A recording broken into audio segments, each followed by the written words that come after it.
Alhamdulillah rabbil alamin wahdahu wassalatu wassalamu ala asyrafil anbiya'i wal mursalin wa ala alihi wa sahbihi rasulillahi ajma'in amma ba'd. Awalan hayyina an nashkurullaha ta'ala azza wa jalla alladzi qad a'tana ni'matan katsiratan hatta nastati' an najtami' fi hadzal fasl mubarak. Tsumma qali salatan wa salaman ila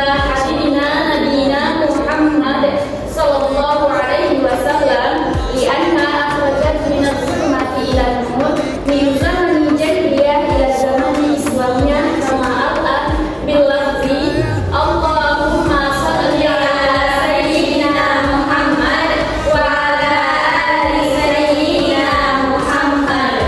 Oke anak-anak, sebelum kita mulai pembelajaran kita absen dulu ya. Ya Bu Irma Suryani hadir Bu. Oke, hadir. Putri Bella sakit Bu. Sakit apa? Gak tahu dulu kayaknya Bu. Udah berapa hari Bu? Berarti sakit ya? Iya Bu.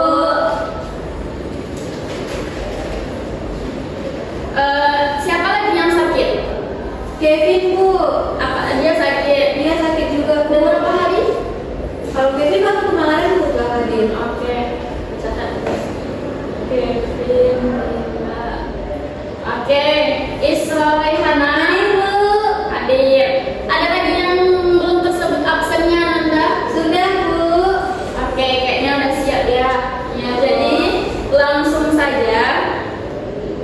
Materi kita hari ini itu kita belajar tentang sesuatu yang kita lakukan minimal 5 kali sehari atau bahkan lebih, yaitu wudhu. Nah, oke. Nah, sekarang yang mau tanya dulu nih, siapa di sini yang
di dalam kamar mandi lah. Jadi alangkah lebih baiknya kita ucapkan dalam hati Anda.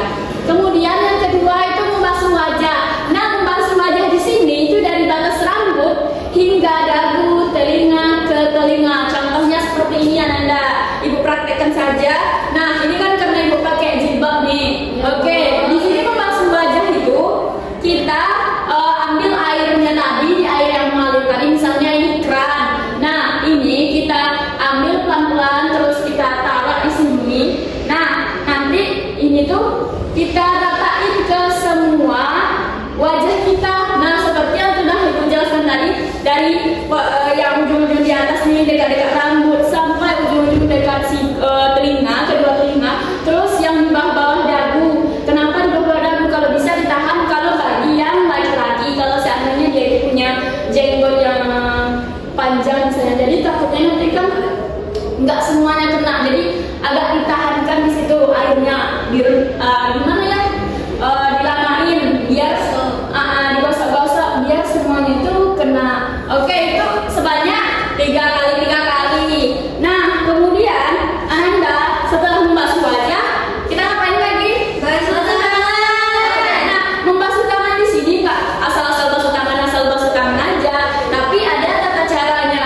Nah, di sini dari ujung jari hingga siku, mulai dari yang kanan ke yang kiri. Berarti dari ujung jari, nah dari ujung sini tidak boleh dari pergelangan, tapi harus dari siku. Kenapa tapi dari ujung jari? Kenapa dari ujung jari Anda?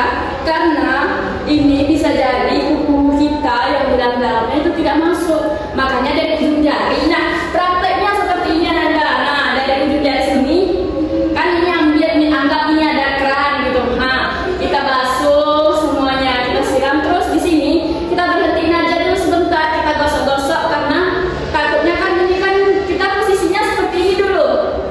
Posisinya seperti ini karena siku kita kan kalau dilurusin aja itu kan agak kerutan-kerutannya ada. Nah, jadi kalau yang pertama kita tegakkan sedikit atau dimerengin lah tangannya agar ininya licin sikunya, jadi nggak ada kerutannya lagi. Nah, di situ kita gosok tangan kita mulai dari bawah. Nah, ini kita raba-raba dulu, kita gosok-gosok semua biar di tempat yang nggak kerutan-kerutan siku itu bisa masuk air, kena air. Kemudian setelah itu baru kita gosok kayak gini. Tadi kan udah kayak gini. Nah, sekarang kita rentangkan lagi. Kita gosok terus kita geser lagi. Nah, ini kita harus kenain sampai sini, sampai ujungnya lagi. Begitu pula ke tangan yang kiri sebanyak 3 kali. Nah, itu tadi kan yang ketiga basuh tangan. Lanjut kita ke yang keempat, mengusap kepala. Nah, kenapa mengusap kepala Anda? Karena kalau misalkan orang yang botak, apa yang mau diusap? Kalau misalnya di sini dijelaskan mengusap rambut. Karena misalnya ada orang yang botak, tidak ada rambutnya, kemana dia akan membasuhnya gitu. Makanya di sini, iya, makanya di sini mengusap kepala, bukan mengusap rambut. Nah, di sini minimal sebagian kepala 1 kali usap. Jadi diusap-usap kepala ini, usahain misal kayak ubun-ubun kita nih kerasa air tuh masuk, jangan hanya sampai di rambut aja, mana tahu nggak sampai ke akar-akar. Nah, oke Anda. Yang kelima itu membasuh kaki. Membasuh kaki di sini itu dari ujung jari hingga mata kaki. Nah, contohnya seperti ini Anda. Cara membasuh kaki itu mulai dari ujung jari tadi, ujung jari kita. Nah, ini kalau bisa kan di antara-antara jari kita ini kan berdempetan. Jadi kita usap-usap, terus usahain yang di bawahnya juga kena. Jangan hanya yang di atas saja, sampai ke mata kaki. Mulai dari kaki kanan ke kaki kiri. Nah, kemudian tertib itu di sini dikerjakan secara berurutan dari 1 sampai 5. Nggak boleh misalnya waktu wudhunya memang benar, tapi dia mulai dari membasuh tangan dulu, siap itu baru membasuh kaki, siap itu membasuh wajah, niat membasuh kepala, itu tidak bisa. Harus tertib berurutan dari 1, 2, 3, 4, 5 nya berurutan semua Anda. Oke.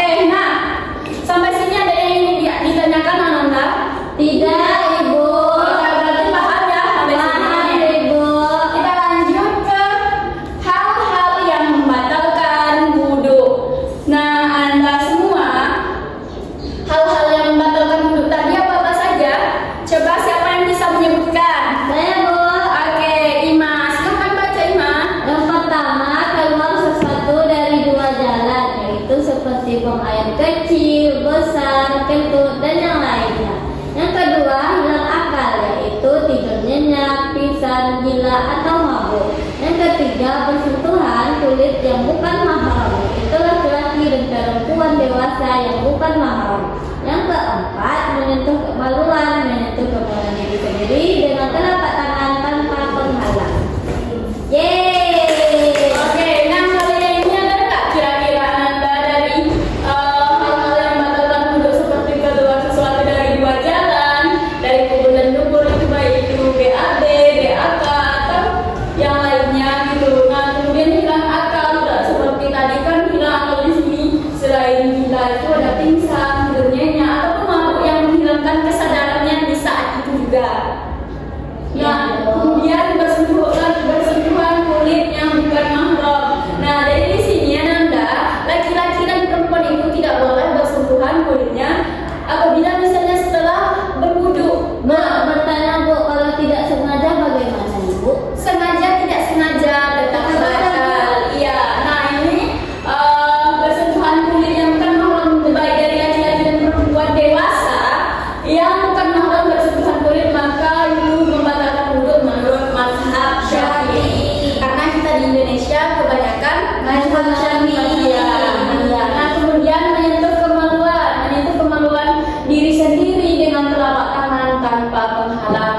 Nah, jadi Ananda tidak boleh menyentuh kemaluan itu tanpa penghalang, misalnya kena ini. Berarti memang kulit kita langsung yang mengenainya, tidak ada pembatasnya misalnya kain gitu. Nah, itu hal-hal yang membatalkan wudhu. Sejauh ini ada yang ingin ditanyakan Ananda? Tidak Ibu, Oke, alhamdulillah. Nah, lanjut kita kepada langkah-langkah berwudhu tadi.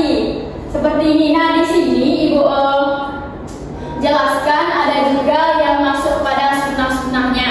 Nah, Ananda, langkah-langkah berwudhu tadi kan apa tadi? Yang pertama, niat. Oke, stop dari niat saja dulu. Niat dalam hati dan membaca basmalah. Kemudian yang kedua, membasuh tangan. Cuci telapak tangan tadi sebanyak 3 kali. Nah, Ananda, kenapa itu 3 kali? Sebenarnya 1 kali saja boleh. Kalau 3 kali ini sunnah, kenapa 3 kali kebanyakan kita? Karena kita takut, kita ragu, kita was-was. Mana tahu kalau kita sekali berwudhu, misalnya sekali membasuh tangan aja, tidak 3 kali. Kita nggak tahu apakah yang 1 kali itu memang sudah sempurna, semuanya merata. Makanya kita melakukan 3 kali agar ada yang belum kena tuh kena jadinya. Nah, kemudian berkumur-kumur dan istinsyaq. Nah, berkumur-kumur dan istinsyaq di sini itu termasuk kepada sunnahnya, bukan kepada yang fardu tadi.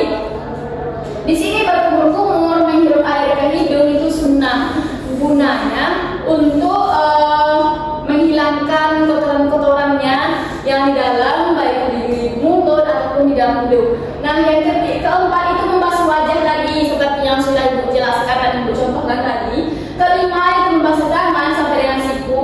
Keenam usap kepala seperti yang sudah Ibu jelaskan. Kemudian usap telinga.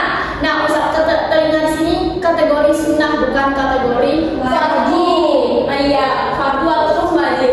Nah, kemudian usap telinga, kemudian itu keduanya 1 kali itu sunnah. Kemudian yang kedelapan membasuh kaki sampai dengan mata kaki, dari yang kanan ke kiri masing-masing 3. Nah, setelah kita selesai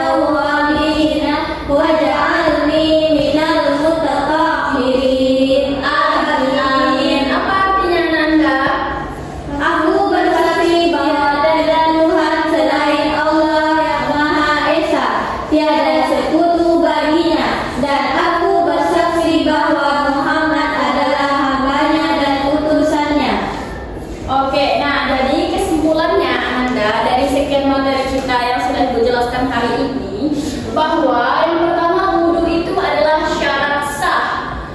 Kenapa syarat sah? Karena syarat sah sholat yang wajib dilakukan sebelum sholat fardu maupun sholat sunnah. Jadi sebelum sholat kita harus melakukan wudhu dulu. Kemudian yang kedua itu fardu wudhu itu ada 6 tadi, apa tadi Ananda?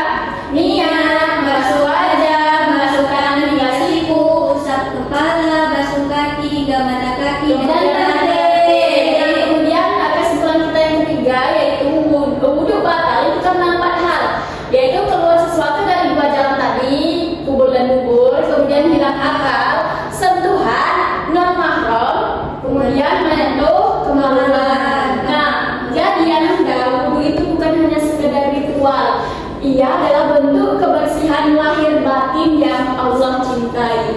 Mungkin jazakumullah khairan itu saja yang dapat Ibu sampaikan hari ini. Apakah Ananda ada yang ingin ditanyakan? Tidak, Ibu Alham. Oke, nanti tugasnya Ananda berkelompok, nanti berbagi kelompok-kelompoknya. Bilang sama yang sakit atau izin, nanti kelompoknya sama siapa-siapa aja. Nah, tugas Ananda di rumah nanti bikin video yang berkaitan dengan masalah wudhu.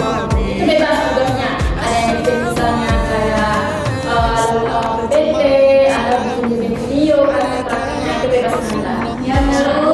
Bikin sekreatif mungkin ya. Baik, Bu. Oke, mungkin itu saja materi kita hari ini.